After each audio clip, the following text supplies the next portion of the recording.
Now we've got the Leafs last night.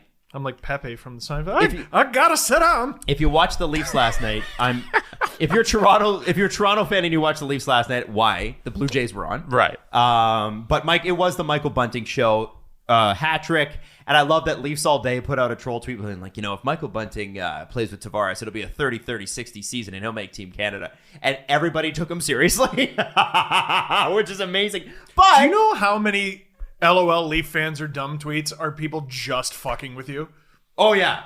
Yeah, 100%. It's great. Hilarious. I did want to say it was nice to see Bunting do that. Sure. Does it mean anything? He's a good... Remember they brought in Nick Robertson for the bubble? Yep. And he was supposed to be a motivator as a teenager? Just by his presence. Hey, look at this. See this? Yep. What if this kid takes your spot in the lineup and he tries really goddamn hard, right? That's Michael Bunting. Michael Bunting is... He's a motivator, and he's motivated. He's pushing the pace. Because I was about to say, hey, do you think he maybe needs to relax? Because he's like getting into mix-ups after the whistle all the time. He's chirping at Scott Sabrin, and I'm like, that's a bad life choice. He's doing the fake punch and made Thompson flinch. I love that. On the set.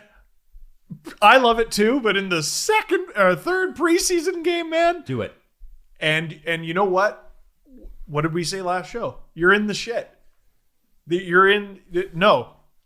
This is no longer preparing for the playoffs. You treat every day you live and breathe like it's the playoffs. He did, and look at that. He got a hat trick and pissed off the entire roster while he did it.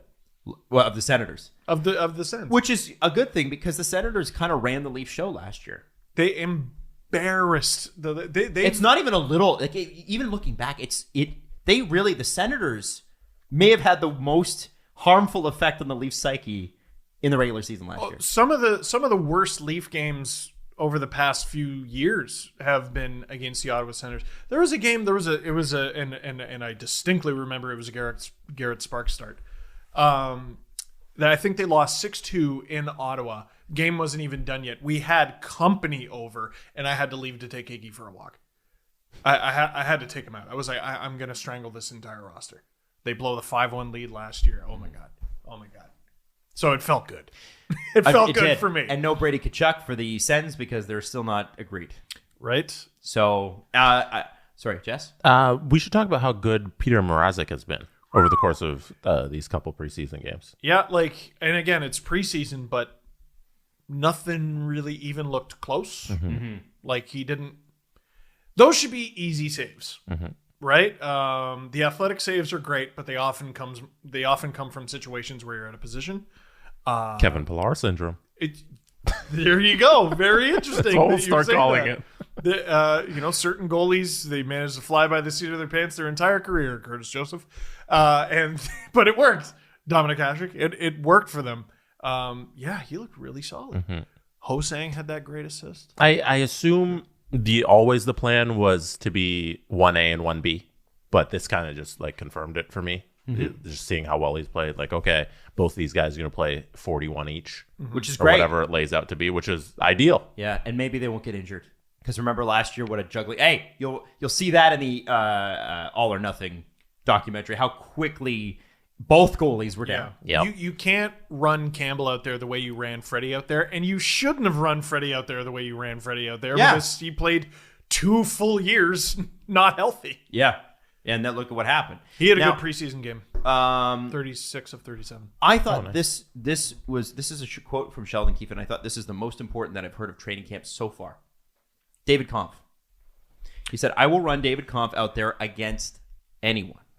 And then he added that it will help him manage Tavares and Matthews' minutes. So it's a pretty good chance, and Luke Fox was talking about it on sportsnet.ca this morning, one of his articles, that you're going to see some of those star players' numbers go down not in terms of like what they score, but their ice time minutes. Because it was up for Tavares and Matthews last year around like 23, 24 minutes sometimes. I think it's a situational thing because Matthews actually carried like a lot of the defensive load. Oh, he was very good. Yeah, and against the Bruins, they were running Tavares and Marner out there and Hyman. to cover the defensive load. They have not had a shutdown line. And Kerfoot was like the third line center. That's not a shutdown guy. No. Yeah. He's fine. You can use him in many situations, but is that the guy that you're like, Patrice Bergeron's really going to struggle with Alex Kerfoot? Kerfoot? you know what I mean? And I liked him, and he did well in the playoffs. It's not that. Yeah. And I think Alex Kerfoot would tell you that. Yeah. I think in this case, I want to score goals. So we know, and I know Mikheyev wants to score goals. He'll get chances. It's whether or not he can bury them is up to him. But with Kampf and Mikheyev, Mikheyev with his Zdeno Chara size stick, Kampf with his ability to win faceoffs. Now.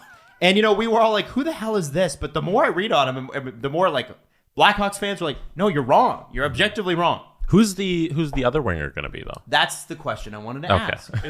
Who do you put on that line? I don't know. It's looking like Kasha. Now Kasha's played less than 20 games in the last couple of years. He's been injured or whatever. He did score 20 goals once. Mm-hmm. You got to make decisions very quickly in the preseason. And I think I'm about one more period of hockey away from not even bothering to pay attention to Nikita Gusev. What? No, really? You got to make decisions very. He's not even the best PTO they have. Who's better, Hosang or Gusev? Hosang looked good in the games he's played, and he's probably not even going to make it. So goodbye. Right.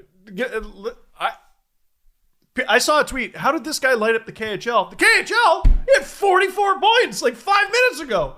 Where did he go? Where did it all go? It could have just been a rough 2 games in the preseason. It's been a rough 2 years. No. It's been a Fair. with David Kampf, the Leafs will not shut up about him. Mm-hmm. They talk about him at every opportunity. They love this human being. Kyle Dubas loves this human being. Sheldon Keefe loves this human being. They put an A on his shirt last night. He was an assistant captain. Yes, it was a preseason game. He had an A on his shirt. He got $1.5 million in this market, which is it's tough. For 2 years. So we got a little bit of term and $1.5 million. 235 games in the NHL. Fellas, I've never heard of this human being before he signed a contract with the Leafs. I'm embarrassed to say it. I talked to a bunch of people last night who cover hockey. Or they're huge hockey fans. One of us knew who he was before he signed with the Leafs because of Be a GM mode in NHL 21. Oh, cool. So none of us knew who he was except for one who knew him from a video game. How did we miss him? Video game is also low-key a good way to scout players. I think so. It's an amazing way to learn hockey. Yeah. It's especially fantasy mode where you just do a draft and you end up with randoms. I promise you, if my neighbor across the street did not get me NHL 99 for Christmas in 1990, I suppose it would have been 8 when I was 10 years old, I wouldn't be sitting here right now and I wouldn't have my job. I promise you. I wouldn't have had such an intimate knowledge of Christian Laflemme. Right? With a hammer next to his name in NHL 2000 because he threw big hits. And in NHL 2001, I wouldn't have picked Patrick Schellberg in every fantasy draft because he had the stick and all he had to do was get Peter Forsberg with the first pick. He sends it cross crease to Schellberg. It's a goal every time. 73 goals. He can't be stopped.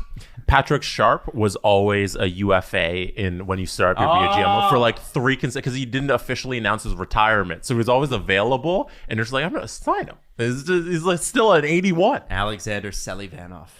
Oh, yeah. Oilers will remember him. Oh, yeah. That guy was a really great third line scorer. You need a goal in a pinch. Once had 15 for me in NHL 2000. And I'm going to trade for Keith Carney.